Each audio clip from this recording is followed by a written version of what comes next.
वाहिगुरु जी का खालसा वाहिगुरु जी की फतेह। परम सन्मानयोग सतगुरां दे हजूर जुमर बैठे रब रूप गुरमुख सत्संगी जन, सतगुरु जी की रहमत बख्शिश का सदका सतगुरु जी के चरणों विच जुड़ मिल के बैठण का समा नसीब होया। सतगुरु जी की अमृतमयी प्यारी बाणी का कीर्तन आप जी ने गुरु के क्या प्यारे कीर्तनियां पासों श्रवण किया। गुरु कृपा नाल सतगुरु दे हजूर बह के वाहिगुरु नाल जुड़न का यतन कर रहे हैं। सतगुरु रहमत करदियां समझाउंदे ने कि मनुख ने अपने जीवन दे विच जदों कदे कुछ प्राप्त किया, इन्हें जदों कुछ हासिल किया तां इसने हौमै कमाई है, अहंकार कमाया।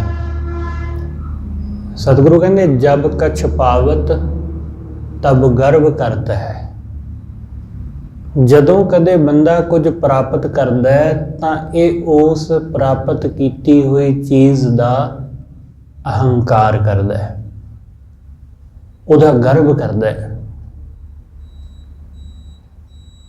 कुछ भी होवे, चाहे कोई चीज़ छोटी होवे जां बड़ी, धी पुत होवे जां पैसा दौलत जमीना कोई रुतबा, कुछ भी चीज़ां जिवें मिलदियां बंदा हंकारी हो जाता है। सतगुरु कहंदे ये मिट्टी का पुतला, ये शरीर ते ये मिट्टी का पुतला किवें भज्जा फिरदा है, हंकार दे विच फुल्लिया होया, हौमै दे विच। हौमै है कि है, कुछ भी नहीं है, बस अपने वड्डे होण दा एक जरा जिहा एहसास है। जिवें सतगुरु कहंदे पानी दे अंदर जरा जी हवा आ जाए तो वह पानी का बुलबुला बन जाता है। बस ऐसे ही है, बंदे दे अंदर जरा जी हौमै दी हवा भर गई तो ये अपने आप नूं बाकी चीज़ नालों बाकियां नालों वखरा जानन लग पिया। जिवें पानी अंदर जरा जी हवा आई तो वह बुलबुला बन गया तो बाकी पानी नालों अपने आप नूं वड्डा समझण लग पिया। पर उहदे अंदर हवा किन्नी क देर तक रहेगी? 1-2 सैकंड तक, ज़्यादा तो ज़्यादा 1-अद्धा मिनट कढ़ लेगा। जिवें हवा निकलेगी उन्होंने फिर उत्थे ही आना पैना है, वो फिर उस पानी दे विच समाएगा। बंदे दी हालत ऐसी ही है, बंदा जदों कुछ माड़ा मोटा हासिल करता है तो हंकार करता है,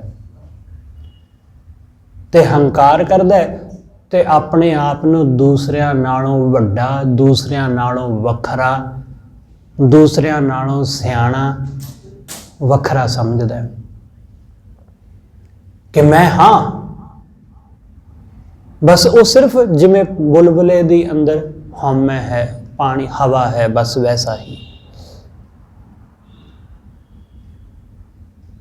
सतगुरु कहंदे भाई इस गल नूं अपने अंदर चंगी तरह जान लै कि हौमै नाल कदे कुछ हासिल नहीं हुंदा। अहंकारी बंदा वो रब दे दर नहीं अपड़दा, वो परमेश्वर दे घर पहुँच के भी नहीं पहुँच पांदा,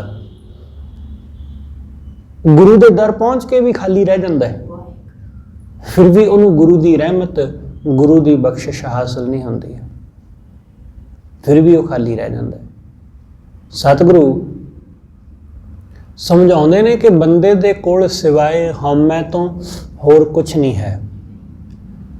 बंदे ने जिहड़ियां चीज़ां कमाईयां, धन दौलत जो कमाई है ਉਹਨਾਂ ਸਾਰਿਆਂ ਦੇ ਨਾਲ ਇਹਨੇ ਹੋਰ ਕੁਛ ਨਹੀਂ, ਸਿਰਫ ਹਉਮੈ ਖੱਟੀ ਹੈ।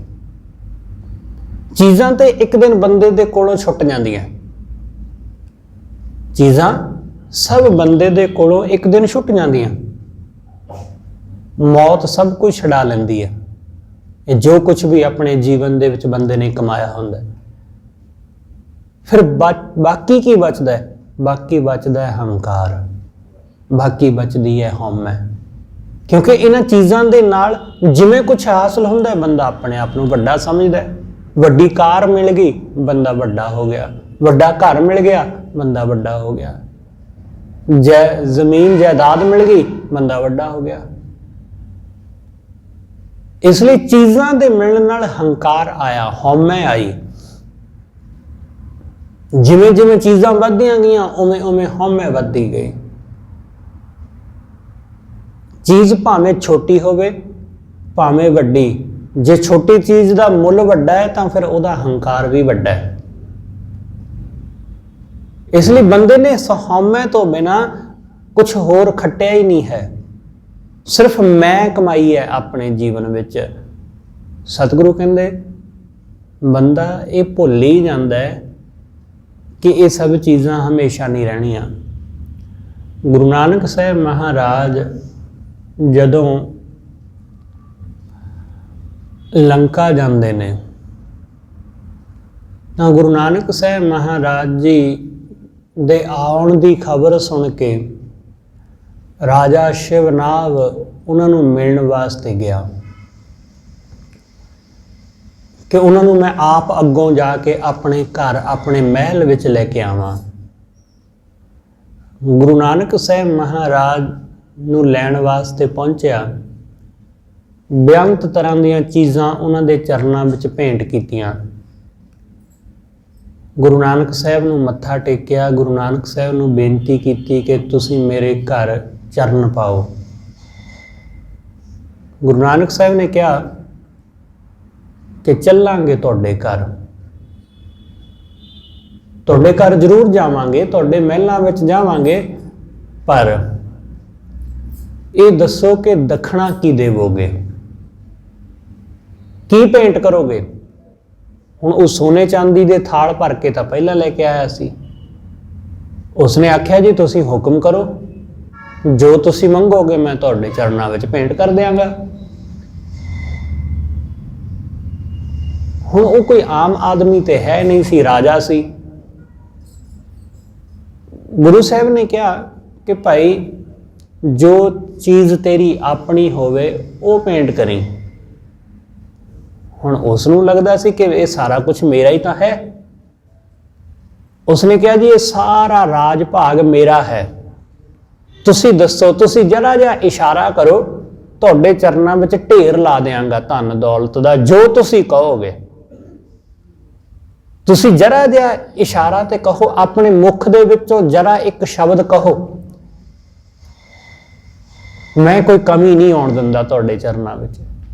ਗੁਰੂ ਨਾਨਕ ਸਾਹਿਬ ਕਹਿੰਦੇ ਆ ਜਿਹੜਾ ਰਾਜ ਭਾਗ ਦੀ ਤੂੰ ਗੱਲ ਕਰਦਾ, ਇਹ ਚੀਜ਼ਾਂ, ਇਹ ਪੈਸਾ, ਇਹ ਦੌਲਤ, ਇਹ ਜ਼ਮੀਨਾਂ,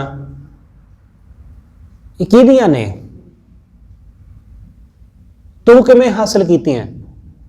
ਉਸਨੇ ਕਿਹਾ ਜੀ ਇਹ ਮੇਰੇ ਬਜ਼ੁਰਗਾਂ ਦੀਆਂ, ਮੇਰੇ ਪਿਤਾ ਦਾ ਰਾਜ ਸੀ, ਉਹਨਾਂ ਤੋਂ ਪਹਿਲਾਂ ਮੇਰੇ ਦਾਦਾ ਦਾ ਸੀ, ਇਸ ਲਈ ਇਹ ਮੈਨੂੰ ਮਿਲਿਆ ਵਿਰਾਸਤ ਵਿੱਚ।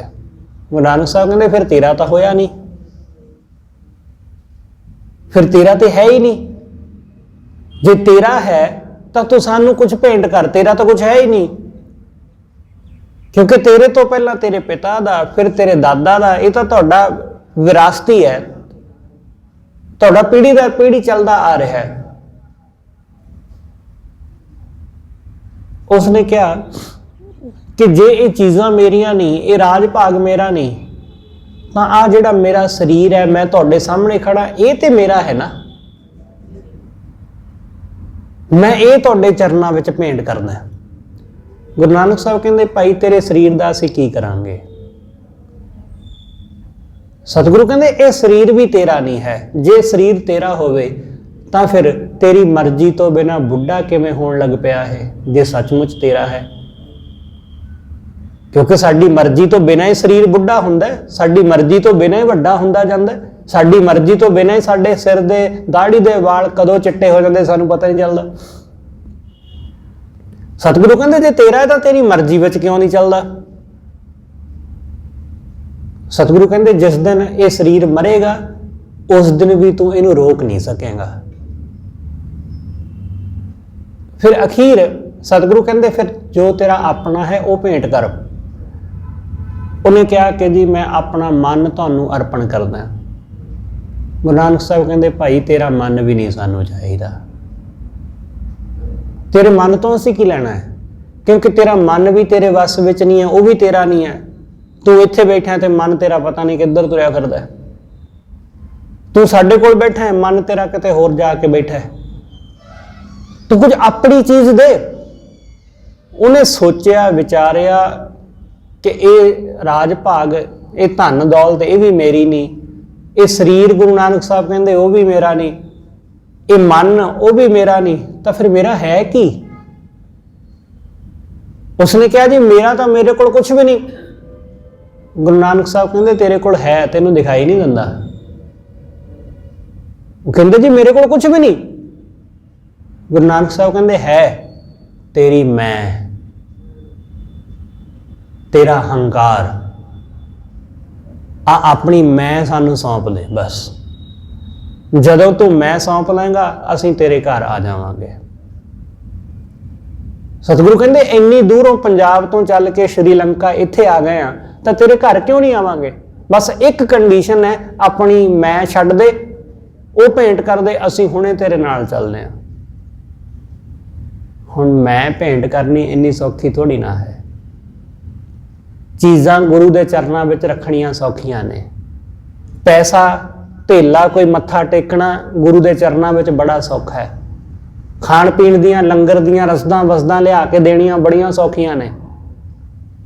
तन दे नाल भी थोड़ी बहुती सेवा कर लेनी सौखी, पर अपनी मैं नूं भेंट करना, क्योंकि साडे कोल साडी जमा पूंजी, साडी सरमाया पूंजी, साडी प्रॉपर्टी सब कुछ साडा हंकार है जो असीं हुण तक कमाया। मैं फलाना सिंह बस आही है साडे कोल, होर कुछ भी नहीं। यही तो साडी पूंजी है। जमीन चली जाए, पैसा चली जाए, मैं थोड़ी ना जांदा, मैं तो उत्थे रहिंदा है। सतगुरु कहंदे इस मैं दा कुछ भी नहीं है। बस बंदे दे कोल मैं तो बिना होर कख नहीं, बाकी सब चीज़ां ते झूठियां ने। इसलिए अज दे इस बचन अंदर कबीर साहब रहमत करके समझाउंदे ने। कबीर साहब कहंदे कि हे वाहिगुरू मेरे कोल मेरा कुछ भी नहीं है। मैं घर देखदा वां, चीज़ां देखदा वां, परिवार देखदा वां, अपना काम धंधा देखदा, इन्हां सारियां नूं देखदा तां नज़र आउंदा कि इन्हां विचों मेरा कुछ भी नहीं। मैं नाही कछ आहे ना मोरा। हे वाहिगुरू मेरा कुछ भी नहीं, मेरा इन्हां वस्तुआं इन्हां चीज़ां विचों कुछ भी नहीं है। कुछ भी नहीं, जो कुछ भी है ये सब तेरा है, क्योंकि मैं कुछ लेके जन्मिया ही नहीं। मैं खाली हाथ आया सा, मेरे तन उत्ते ते कोई कपड़ा भी नहीं सी जदों इस दुनिया विच आया। ते इस जगत विच आके ही जो कुछ मिलिया सो मिलिया। साक संबंध वो इस जगत विच ही मिले। सब तो पहला संबंध मां नाल जुड़िया वो भी जन्म तो बाद ही मिली, पिता जन्म तो बाद मिलिया, भैन भाई परिवार दे मैंबर साक संबंधी, फिर चीज़ां हौली हौली सारा कुछ, ये सब कुछ जन्म तो बाद हासिल होया। मेरे कोल ते कुछ भी नहीं सी, इत्थों तक मेरे कोल ते मेरा नाम भी कोई नहीं सी, मेरे कोल ते मेरी जात भी कोई नहीं सी। उस सब कुछ ते बाद विच जन्म तो बाद मिलिया ना। मैं तो खाली आया सी, बिल्कुल कोरा कागज। उहदे उपर बाद विच लिखिया गया फलाना नाम, फलानी जात, फलाना धर्म, फलाने कुल बरादरी, सब कुछ वो बाद विच लिखिया गया। मैं तो खाली सा, इसलिए मेरे कोल की मेरा, मेरे कोल मेरा कुछ भी नहीं। मैं ना ही कछ आहे ना मोरा, तन धन सब रस गोविंद तोरा। हे सच्चे पातशाह, हे वाहिगुरु, ये शरीर, ये धन, ये जो भी मैं रस भोग रहा ना, चीज़ां दे आनंद मान रहे हैं, हे वाहिगुरु, ये सारा तेरा है। ये सब जो भी मैं आनंद भोग रहा है, चीज़ां दे सुख मान रहा, ये सब तेरे ने, ये सब तेरे, तू बख्शे ने। ये शरीर तू बख्शया, ये धन तू बख्शया, ये परिवार तू बख्शया। आ खाण पीण दीयां चीज़ां जिन्हां विचों असीं रस लैंदे आ, स्वाद लै लै के, चसके लै लै के खांदे पींदे आ, ये सब तेरे ते बख्शे ने, ये सब तेरियां ते ने। मेरा इन्हां विच की है? जरा गौर करके वेखना कि साडा है की, असीं कीता की है जिस गल दा हंकार करिए। असीं कुछ भी नहीं करिया है, असीं कुछ भी नहीं। वाहिगुरु दी कुदरत ने साडे कोलों बहुत कुछ करवा लिया। धीआं पुत्त उन्हें साडे कोलों पैदा करवा लिया, काम धंधा उन्हें साडे कोलों करवा लिया, उन्हें सारा कुछ साडे कोलों करवा लिया। असीं की कीता? असीं कुछ भी नहीं, क्योंकि बंदे दे बस है कि किसी दे बस कुछ नहीं है। असीं जिन्हां चीज़ां दा हंकार करदे हां कि मेरा पुत्त, मेरी धी, वो भी वाहिगुरु ने रहमत करके बख्शे ने। अपने यतन नाल कुछ भी नहीं हुंदा, परमेश्वर कृपा करदा जे, वाहिगुरु रहमत करदा है। इस करके सतगुरु कहंदे कि मेरा, मेरे विच कुछ भी नहीं है। जो कुछ भी नज़र आउंदा है, जो कुछ भी दिखाई दिंदा है, वो सब कुछ परमात्मा दा है। सतगुरु कहंदे मैं नाही प्रभ सब किश तेरा, हे वाहिगुरु मेरा कुछ भी नहीं है, सब कुछ तेरा है। कबीर साहब का आपां वचन पढ़ते हैं ना, कबीर साहब कहते ने कि सच्चे पातशाह मेरा मुझ में किछ नहीं, जो किछ है सो तेरा। तेरा तुझको सौंपते क्या लागे मेरा। जे मैं सारा कुछ तेनू सौंप देवां, जे मैं सब कुछ तेरे चरणों में भेंट कर देवां, तो फिर पिछे मेरे कोल मेरा कुछ भी नहीं बचता है। क्योंकि ये माँ बाप, भैन भरा, मित्र सज्जन, धीआं पुत्त, ये काम धंधे, चीज़ां, पैसा, रूप रंग, सब कुछ तेरे कोलों ही ते लिया। ते जे सब कुछ तेरा तेनू सौंप दईए तो फिर पिछे कख नहीं बचता, पिछे असीं बिल्कुल खाली हो जाते हैं। बिल्कुल ये रूप रंग भी उहदा ही है, ये सब कुछ उसदा है, इसलिए साडे कोल कुछ भी नहीं। इसलिए सतगुरु कहंदे हंकार किस गल दा करिए, हौमै किस गल दी करिए। हौमै करन लई कुछ ते बचे। जदों इस ढंग नाल तुसीं चीज़ां नूं देखोगे कि आ चीज़ां जिन्हां नूं मैं पकड़ी बैठा वां, ये चीज़ां एक दिन छुट जाणगियां मेरे हत्थ विचों। हुण ते बड़ा मजबूती नाल पकड़िया होया, हुण ते बहुत सख्त हत्थां नाल पकड़िया होया चीज़ां नूं, पैसे नूं, सोने चांदी नूं, पर एक दिन आवेगा ये छुट जाणगे अपने आप हत्थ दे विचों। सोने दा कड़ा, सोने दी चैन वो हत्थ विच, गल विच ही रह जाएगी। वो फिर बाद विच धीआं पुत्त ला लैणगे बाद च। इसलिए ये सब कुछ जिन्नी भी चीज़ां दी पकड़ है, बंदा कहता जी मैं औहदा नहीं छड्डदा, चाहे जो मर्जी हो जाए, मर जाऊंगा पर औहदा नहीं छड्डूंगा। पर मौत छड़ा लैंदी जे बंदे कोलों, मौत छड़ा लैंदी। लोग छड्डदे नहीं पर मौत छड़ा लैंदी। मौत बड़ा कुछ छड़ा लैंदी बंदे तो, सब कुछ छड़ा लैंदी। इसलिए सतगुरु कहंदे इस तो पहला कि मौत आके छड़ावे, पहला ही छड्ड दे, पहला ही जान लै कि तेरा कुछ भी नहीं है, कि इस संसार अंदर कुछ भी नहीं, सिर्फ वाहिगुरु दा है। ओही मालक है, असी मालक नहीं हाँ। बेशक असी मालक बन बैठे हाँ, असी चीज़ां दे मालक बन बैठे हाँ, जमीनां दे मालक बन बैठे हाँ, पर इस जहान अंदर कोई बंदा किसी चीज़ दा मालक नहीं है।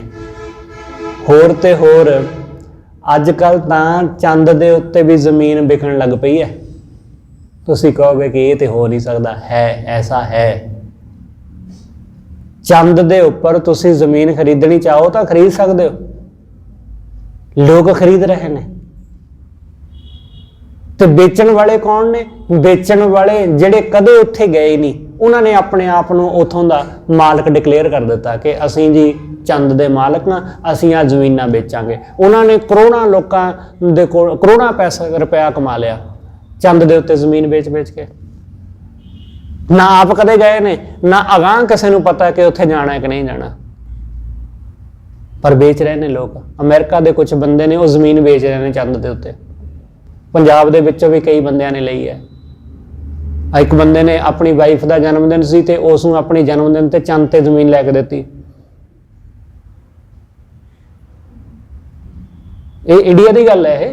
ਇਹ ਐਸੀ ਹਾਲਤ ਹੋਈ ਪਈ ਕਿ ਬੰਦਾ ਉਸ ਜਿਹੜੀ ਇੱਥੇ ਹੈ ਉਹਦਾ ਤੇ ਮਾਲਕ ਬਣਿਆ ਹੀ ਹੈ, ਚੰਦ ਦਾ ਵੀ ਮਾਲਕ ਬਣਦਾ ਫਿਰਦਾ, ਜੋ ਹੋ ਨਹੀਂ ਸਕਦਾ, ਜੋ ਸੰਭਵ ਨਹੀਂ ਹੈ। ਇਸ ਲਈ ਅਸੀਂ ਜਿਨ੍ਹਾਂ ਚੀਜ਼ਾਂ ਦੇ ਮਾਲਕ ਬਣਦੇ ਹਾਂ ਉਹ ਹੈ ਹੀ ਨਹੀਂ। ਮਲਕੀਅਤ ਤੇ ਸਿਰਫ ਪਰਮਾਤਮਾ ਦੀ ਹੈ, ਮਾਲਕ ਤੇ ਸਿਰਫ ਉਹੀ ਹੈ। ਅਸੀਂ ਤੇ ਕੁਝ ਵੀ ਨਹੀਂ, ਅਸੀਂ ਤੇ ਸਿਰਫ ਉਹਦੀ ਰਖਵਾਲੀ ਕਰ ਰਹੇ ਹਾਂ।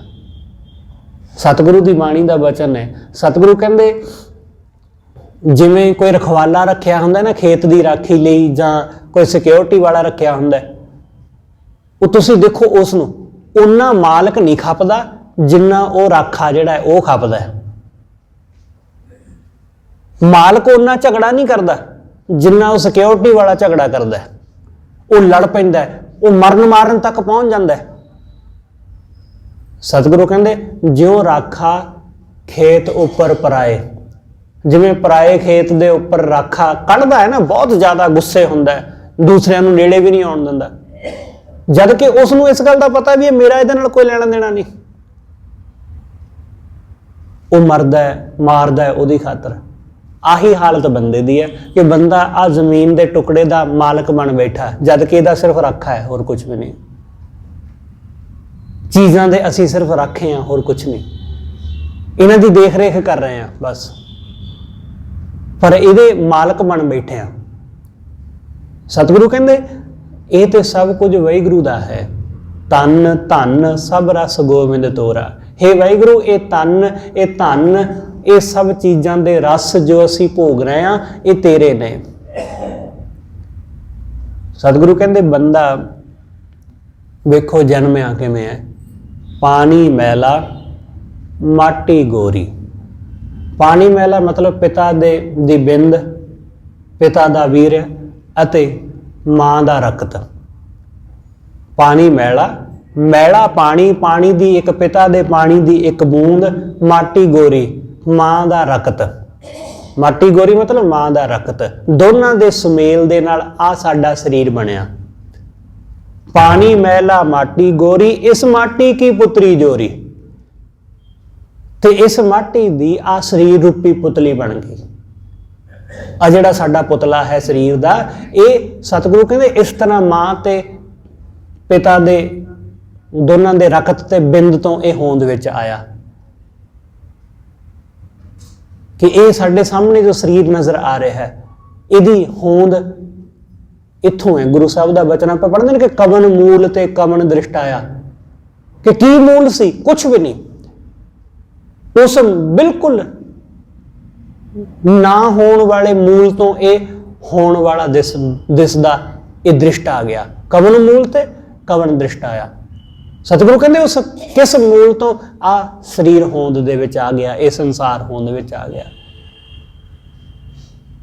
ਇਸ ਲਈ ਸਤਿਗੁਰੂ ਸਮਝਾਉਂਦੇ ਕਿ ਇਹ ਮਿੱਟੀ ਦੀ ਪੁਤਲੀ ਬਣ ਕੇ ਤਿਆਰ ਹੋ ਗਈ, ਇਹ ਮਿੱਟੀ ਦਾ ਪੁਤਲਾ। ਤੇ ਸਤਿਗੁਰੂ ਬਾਣੀ ਅੰਦਰ ਸਮਝਾਉਂਦੇ ਨਾ ਕਿ ਮਾਟੀ ਕੋ ਪੁਤਰਾ ਕੈਸੇ ਨੱਚਤ ਹੈ, ਕਿ ਇਹ ਮਿੱਟੀ ਦਾ ਪੁਤਲਾ ਦੇਖੋ ਕਿ ਕਿਵੇਂ ਨੱਚਦਾ ਫਿਰਦਾ ਹੈ, ਕਿਵੇਂ ਦੌੜਦਾ ਫਿਰਦਾ ਹੈ। ਦੇਖਿਆ ਬੋਲਿਆ, ਸਤਿਗੁਰੂ ਕਹਿੰਦੇ ਦੇਖਦਾ ਹੈ, ਬੋਲਦਾ ਹੈ, ਸੁਣਦਾ ਹੈ, ਦੌੜਿਓ ਫਿਰਦਾ ਹੈ, ਦੌੜਾ ਫਿਰਦਾ ਹੈ, ਚੀਜ਼ਾਂ ਦੇ ਮਗਰ, ਰੂਪ ਰੰਗ ਦੇ ਮਗਰ, ਅਹੁਦਿਆਂ ਦੇ ਮਗਰ ਕਿਵੇਂ ਭੱਜਾ ਫਿਰਦਾ ਹੈ। ਹਾਸਲ ਕਰਨ ਵਾਸਤੇ ਕੁਛ ਨਾ ਕੁਛ ਪ੍ਰਾਪਤ ਕਰਨ ਲਈ ਕਿਵੇਂ ਦੌੜ ਲੱਗੀ ਹੋਈ ਹੈ ਇਸ ਸਰੀਰ ਨੂੰ।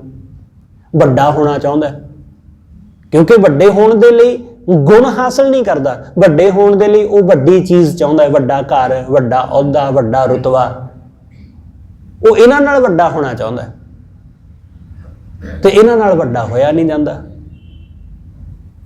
ਇਸ ਲਈ ਸਤਿਗੁਰੂ ਸਮਝਾਉਂਦੇ, ਸਤਿਗੁਰੂ ਕਹਿੰਦੇ ਇਹ ਮਿੱਟੀ ਦਾ ਪੁਤਲਾ ਇਹ ਇਸ ਤਰ੍ਹਾਂ ਹੋਂਦ ਵਿੱਚ ਆਇਆ, ਪਰ ਇਸ ਨੂੰ ਜਰਾ ਵੀ ਪਤਾ ਨਹੀਂ ਕਿ ਇਹਦਾ ਇੱਥੇ ਕੁਝ ਵੀ ਨਹੀਂ ਹੈ। हे ਵਾਹਿਗੁਰੂ, ਮੈਂ ਨਾਹੀਂ ਕਛ ਆਹੇ ਨਾ ਮੋਰਾ, ਤਨ ਧਨ ਸਭ ਰਸ ਗੋਬਿੰਦ ਤੋਰਾ ਰਹਾਉ। ਇਸ ਮਾਟੀ ਮੈਂ ਪਵਨ ਸਮਾਇਆ। ਆ ਮਿੱਟੀ ਦਾ ਜਿਹੜਾ ਇਹ ਪੁਤਲਾ ਬਣਿਆ, ਇਸ ਮਿੱਟੀ ਦੇ ਪੁਤਲੇ ਵਿੱਚ ਵਾਹਿਗੁਰੂ ਨੇ ਪਵਨ ਸਮਾਇਆ, ਸਵਾਸ ਪਾ ਦਿੱਤੇ, ਸਾਹ ਪਾ ਕੇ ਇਸ ਮਿੱਟੀ ਦੇ ਪੁਤਲੇ ਨੂੰ ਤੁਰਦਾ ਫਿਰਦਾ ਕਰ ਦਿੱਤਾ, ਇਹਦੇ 'ਚ ਜਾਨ ਪਾ ਕੇ। ਇਸ ਮਾਟੀ ਮੈਂ ਪਵਨ ਸਮਾਇਆ, ਝੂਠਾ ਪਰਪੰਚ ਜ਼ੋਰ ਚਲਾਇਆ। ਸਤਿਗੁਰੂ ਕਹਿੰਦੇ ਆ ਮਾਇਆ ਦਾ ਝੂਠਾ ਪ੍ਰਪੰਚ ਇਹ ਜ਼ੋਰ ਨਾਲ ਚਲਾਉਂਦਾ ਹੈ, ਧੱਕੇ ਨਾਲ। ਇਹ ਮਾਇਆ ਦਾ ਪ੍ਰਪੰਚ ਹੈ ਨਾ, ਕਿ ਜ਼ੋਰ ਨਾਲ, ਧੱਕੇ ਨਾਲ, ਜਿਹਦਾ ਧੱਕਾ ਚੱਲਦਾ ਉਹ ਚਲਾਈ ਜਾਂਦਾ ਹੈ। ਝੂਠਾ ਪ੍ਰਪੰਚ ਹੈ, ਝੂਠਾ। ਕਿ ਜਿਵੇਂ ਅੱਜ ਕੱਲ੍ਹ ਹਾਲਾਤ ਬਣੇ ਹੋਏ ਨੇ ਸਾਡੇ ਦੇਸ਼ ਦੇ, ਕਿ ਜਿਨ੍ਹਾਂ ਦੀ ਸਰਕਾਰ ਹੈ ਉਹ ਝੂਠ ਦਾ ਬੋਲਬਾਲਾ ਹੈ, ਉਹ ਕੁਝ ਵੀ ਕਹਿਣ ਉਹੀ ਸਾਹਮਣੇ ਦਿਖਾਇਆ ਜਾਂਦਾ ਹੈ ਟੀਵੀ ਦੇ ਉੱਤੇ। ਜਿਹੜਾ ਮਸਲਾ ਹੈ ਉਹ ਨਹੀਂ ਰੱਖਿਆ ਜਾਂਦਾ, ਮਸਲਾ ਉਹ ਰੱਖਿਆ ਜਾਂਦਾ ਜਿਹੜਾ ਹੈ ਹੀ ਨਹੀਂ। ਕਿਸੇ ਦੀ ਹਜ਼ਾਰਾਂ ਕਰੋੜ ਦੀ ਡਰੱਗ ਫੜੀ ਜਾਂਦੀ ਹੈ, ਉਹਦਾ ਕੋਈ ਮਸਲਾ ਨਹੀਂ, ਕਿਸੇ ਨੂੰ ਨਹੀਂ ਖਬਰ, ਪਰ ਕਿਸੇ ਫਿਲਮ ਸਟਾਰ ਦੇ ਮੁੰਡੇ ਨੂੰ ਫੜ ਲਿਆ ਜਾਂਦਾ ਜਿਹਦੇ ਕੋਲੋਂ 2-4 ਗ੍ਰਾਮ ਮਿਲ ਜਾਂਦਾ ਡਰੱਗ, ਉਹਦਾ ਮਸਲਾ ਬਣਾ ਲਿਆ ਜਾਂਦਾ ਤੇ ਸਾਰੇ ਟੀਵੀ ਚੈਨਲਾਂ ਦੇ ਉੱਤੇ ਉਹੀ ਚੱਲਦਾ ਹੈ। ਝੂਠਾ ਪ੍ਰਪੰਚ ਜ਼ੋਰ ਚਲਾਇਆ। ਸਤਿਗੁਰੂ ਕਹਿੰਦੇ ਝੂਠਾ ਪ੍ਰਪੰਚ ਜ਼ੋਰ ਨਾਲ ਚੱਲਦਾ ਹੈ, ਧੱਕੇ ਨਾਲ। ਆਹ ਕੁਛ ਹੈ ਸਾਡਾ ਹਾਲਾਤ ਹੋਏ ਪਏ।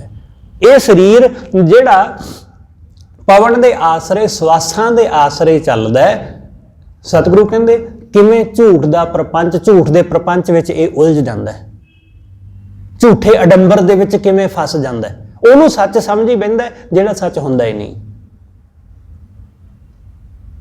ਸਤਿਗੁਰੂ ਕਹਿੰਦੇ ਐਸੀ ਹਾਲਤ ਹੈ ਬੰਦੇ ਦੀ ਹੋਈ ਪਈ।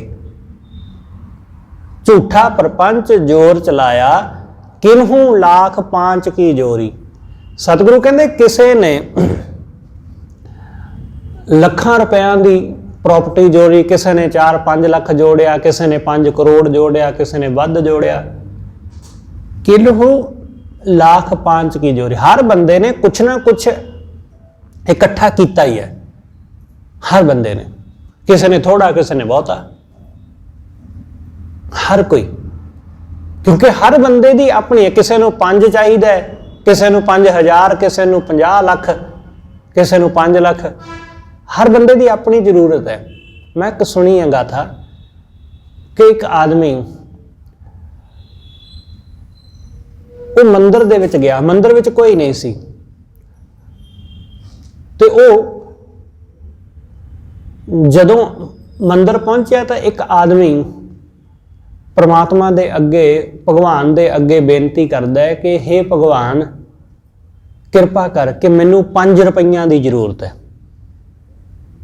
ਮੇਰੀ ਬੜੀ ਬੁਰੀ ਹਾਲਤ ਹੈ, ਮੇਰੇ ਕੋਲ 5 ਵੀ ਨਹੀਂ ਹੈ, ਮੇਰਾ ਗੁਜ਼ਾਰਾ ਨਹੀਂ ਹੋਣਾ ਹੈ, ਮੈਂ ਕਿਤੇ ਜਾਣਾ ਤੇ ਮੇਰੇ ਕੋਲ 5 ਰੁਪਏ ਵੀ ਨਹੀਂ ਹੈ। ਹੁਣ ਪਿੱਛੇ ਜਿਹੜਾ ਅਮੀਰ ਆਦਮੀ ਖੜਾ ਹੈ ਉਹ ਸੁਣ ਰਿਹਾ ਹੈ,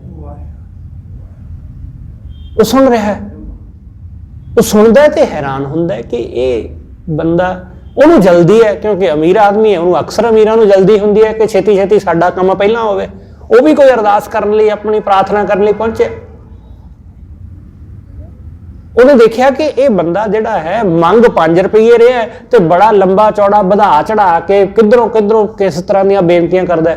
ਉਹਨੇ ਆਪਣੀ ਜੇਬ ਚੋਂ 5 ਰੁਪਏ ਕੱਢੇ ਤੇ ਉਸ ਗਰੀਬ ਆਦਮੀ ਨੂੰ ਕਿਹਾ, ਲੈ ਭਾਈ ਆ ਲੈ 5 ਰੁਪਏ ਤੇ ਜਾ। ਉਹਨੇ 5 ਲੈ ਤੇ ਉਹ ਚਲਾ ਗਿਆ।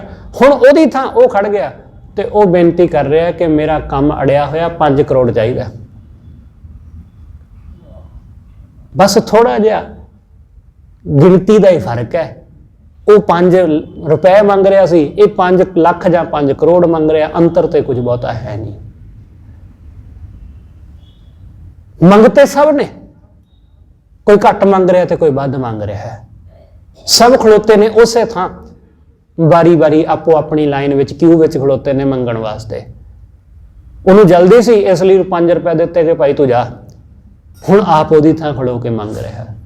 सतगुरु कहने किसी ने 5 लाख जोड़िया तो किसी ने 5 करोड़, किन्हू लाख 5 की जोड़ी, किसी ने 5 लाख की जोड़ी है पूंजी, किसी ने वध जोड़ी, किसी ने घट जोड़ी, पर अखीर अंत की बार गगरिया फोरी। सतगुरु कहते अंत नूं ये गागर टुट जाती, अंत की बार गगरिया, अखीर नूं फुट गई गागर, कुछ नहीं बचया पिछे, खाली तुर गया। जिन्नी धन संपदा जोड़ी सी वो रह गई, वो बैंक बैलेंस बैंक विच ही पिया रह गया, जो जोड़िया सी, जो प्रॉपर्टी बनाई सी, जो जमीन जायदाद बनाई सी, सब रह गई आपो अपनी थां पई। सतगुरु कहते कह कबीर एक नींव उसारी। कबीर साहब कहते एक नींव उसारी बंदे ने, एक नींव उसारी। हर बंदा अपने जीवन में एक नींव उसारदा है, असी सब ने उसारी है, हर किसी ने उसारी है, नहीं उसारी तो उसारेगा बंदा। हर बंदे ने अपने जीवन दे विच कुछ ना कुछ करे। कबीर साहब कहते कह कबीर एक नींव उसारी, खिन में बिन सजाए अहंकारी। जो कुछ इसने उस नींव दे आसरे खड़ा किया ना, जो भी उहदे आसरे खड़ा किया, हंकार हम है। कबीर साहब कहते एक खिन में बिन सजाए अहंकारी। इस अहंकारी बंदे दा सब कुछ, जो कुछ इन्हें जोड़िया, जो कुछ इकट्ठा किया, ये सब बिन सजाएगा। क्योंकि मैं दी नींव है, हंकार दी नींव है, ते हंकार दी नींव दे उत्ते सारी प्रॉपर्टी है, सारियां चीज़ां ने, ते हंकार डिगेगा तो सब कुछ डिग जाएगा नाल। अहंकार करके ही काम है, अहंकार करके ही क्रोध है, अहंकार करके लोभ है, अहंकार करके ही मोह है, अहंकार करके ही है। क्रोध भी अहंकार करके है, लोभ भी अहंकार करके, क्योंकि लोभ बद होएगा तो होर वड्डा, होर पैसे की प्राप्ति दे लई दौड़ करेगा, होर पैसा आएगा तो होर वड्डा होएगा। इसलिए हर जो कुछ भी विकार ने, वासनावां ने, वो सब अहंकार करके, जो कुछ भी सतगुरु कहते उसारिया, वो अहंकार दी नींव दे उत्ते उसारिया। ते अहंकार दी नींव कितनी देर तक रहेगी? हमेशा नहीं रहने वाली। तो ये चीज़ों का अहंकार है, चीज़ां गईयां ते अहंकार भी गया नाल। सतगुरु कहते सब कुछ रुड़ जाएगा नाल। कह कबीर एक नींव उसारी। वीर साहब कहते ये नींव उसार ली बंदे ने हौमै दी, हंकार दी, खिन मैं बिन सजाए। एक खिन लगता है इनू बिनसन लई, इनू खत्म होने लई। कोई साल नहीं लगते कि सालां बद्धी लगणगे ना। सतगुरु कहते एक खिन। वाहिगुरू जदों हंकार नू तोड़दा तां एक खिन लाउंदा जे, एक खिन। हंकार साडा चकनाचूर करके सुट दिंदा परे। इसलिए गुरु नू हंकार नहीं पाउंदा, परमेश्वर नू हंकार नहीं पाउंदा। सतगुरु कहंदे हर जियो अहंकार ना भावे, वेद कूक सुनावे। कि वाहिगुरू नू हंकार नहीं पाउंदा है, उहदे दर ते हंकारी नू थां नहीं है। इसलिए हंकारी उहदे दर ते खाली रह जांदा है। वो जैसा आउंदा है वैसा ही मुड़ जांदा है। ਉਹਦੇ ਉੱਤੇ कोई असर नहीं ਹੁੰਦਾ, चाहे वो जिन्ना मर्जी कीर्तन कथा सुनता रहे, करता रहे। क्योंकि हंकार नूं की फर्क पैंदा है? हंकार नूं कुछ नहीं। हंकार ते पत्थर जैसा है कि पत्थर नूं जिस थां भी रख दो, पत्थर ने पत्थर ही रहना है। उन्होंने अग विच रख दो तां भी वो पत्थर ही, उन्हें पिघलना नहीं। उन्होंने पानी विच रख दो, उन्हें तां भी वैसा ही रहना। ਉਹਦੇ ਉੱਤੇ कोई फर्क नहीं पैंदा। हंकारी बंदा पत्थर जैसा है, ਉਹਨੂੰ ਉਹਦੇ ਉੱਤੇ कोई असर नहीं ਹੁੰਦਾ, ਉਹਦੇ ਤੇ कोई फर्क नहीं पैंदा, ਉਹ वैसे ਦਾ वैसा ही ਰਹਿੰਦਾ है। इसलिए सतगुरु समझाਉਂਦੇ, सतगुरु ਕਹਿੰਦੇ ਇਹ हंकार ਇਹ ਬਿਨਸ ਜਾਂਦਾ ਹੈ। ਤੇ ਜਦੋਂ ਜਰਾ ਜੀ ਚੋਟ ਵੱਜਦੀ ਹੈ ਨਾ ਤਾਂ ਹੰਕਾਰ ਦਾ ਪੱਥਰ ਟੁੱਟ ਜਾਂਦਾ ਜੇ। इसलिए लोग चोट तो क्यों डरते हैं? आप अक्सर ये शब्द सुनते हैं, हो सकता तुसीं बोलिया भी होवे बहुत बारी कि मेरी ईगो हर्ट हुई। हुण ईगो की है? हंकार है, होर की है? बंदे की हौम में हर्ट होंदी है। ਫਿਰ ਕਿਸੇ ਨੇ ਕੁਝ ਕਹਿ ਦਿੱਤਾ, ਮੇਰੇ ਹੰਕਾਰ ਨੂੰ ਸੱਟ ਵੱਜੀ। ਲੋਕ ਹੰਕਾਰ ਨੂੰ ਬਚਾਉਂਦੇ ਨੇ, ਉਹਨੂੰ ਸੱਟ ਨਹੀਂ ਲੱਗਣ ਦਿੰਦੇ, ਕਿਉਂਕਿ ਉਹ ਟੁੱਟ ਗਿਆ। ਉਹੀ ਤੇ ਅਸੀਂ ਹਾਂ, ਸਾਡੀ ਉਹੀ ਤੇ ਸਰਮਾਇਆ ਪੂੰਜੀ ਹੈ, ਹੰਕਾਰ ਹੀ ਤੇ ਕਮਾਇਆ ਅਸੀਂ ਜੀਵਨ ਵਿੱਚ। ਜੇ ਉਹੀ ਨਹੀਂ ਬਚਿਆ ਤੇ ਅਸੀਂ ਕਿੱਥੇ ਬਚਾਂਗੇ? ਇਸ ਲਈ ਲੋਕ ਹੰਕਾਰ ਨੂੰ ਸੱਟ ਨਹੀਂ ਵੱਜਣ ਦਿੰਦੇ, ਈਗੋ ਨੂੰ ਸੱਟ ਨਹੀਂ ਵੱਜਣ ਦਿੰਦੇ। ਹੋਰ ਭਾਵੇਂ ਹੱਥ ਪੈਰ ਨੂੰ ਸੱਟ ਵੱਜ ਜਾਏ ਕੋਈ ਗੱਲ ਨਹੀਂ, ਪਰ ਹੰਕਾਰ ਨੂੰ ਨਾ ਵੱਜੇ। ਤੇ ਗੁਰੂ ਹੰਕਾਰ ਨੂੰ ਹੀ ਤੋੜਦਾ ਜੇ, ਉਹ ਉਹਦੇ ਤੇ ਹੀ ਚੋਟ ਕਰਦਾ ਹੈ, ਹੋਰ ਕਿਸੇ ਤੇ ਨਹੀਂ। ਕਿਉਂਕਿ ਹੰਕਾਰ ਟੁੱਟੇਗਾ ਤੇ ਸਾਡਾ ਸਭ ਕੁਝ ਨਾਲ ਜਾਵੇਗਾ ਉਹਦੇ, ਤੇ ਹੰਕਾਰ ਟੁੱਟੇਗਾ ਤੇ ਤਾਂ ਹੀ ਅਸੀਂ ਉਹਦੇ ਦਰ ਤੇ ਪ੍ਰਵਾਨ ਹੋਵਾਂਗੇ, ਉਸ ਤੋਂ ਬਿਨਾਂ ਅਸੀਂ ਪ੍ਰਵਾਨ ਨਹੀਂ ਹੁੰਦੇ। ਸਤਿਗੁਰੂ ਰਹਿਮਤ ਕਰੇ ਸਾਡੇ ਮਨਾਂ ਦੇ ਅੰਦਰ ਜੇ ਕਿਤੇ ਕੋਈ ਮਾੜਾ ਮੋਟਾ ਹੰਕਾਰ ਦਾ ਅੰਸ਼ ਬਚਿਆ ਤਾਂ ਸਤਿਗੁਰੂ ਰਹਿਮਤ ਕਰਕੇ ਉਸ ਨੂੰ ਵੀ ਮਿਟਾ ਦੇ। ਹੋਈਆਂ ਭੁੱਲਾਂ ਲਈ ਖਿਮਾ ਸਤਿਗੁਰੂ ਜੀ ਅਤੇ ਆਪ ਸਰਬੱਤ ਸੰਗਤ ਬਖਸ਼ਣਯੋਗ। ਭੁੱਲਾਂ ਨਾ ਚਿਤਾਰਦੇ ਹੋਏ ਆਖੋ ਜੀ ਵਾਹਿਗੁਰੂ ਜੀ ਕਾ ਖਾਲਸਾ ਵਾਹਿਗੁਰੂ ਜੀ ਕੀ ਫਤਿਹ।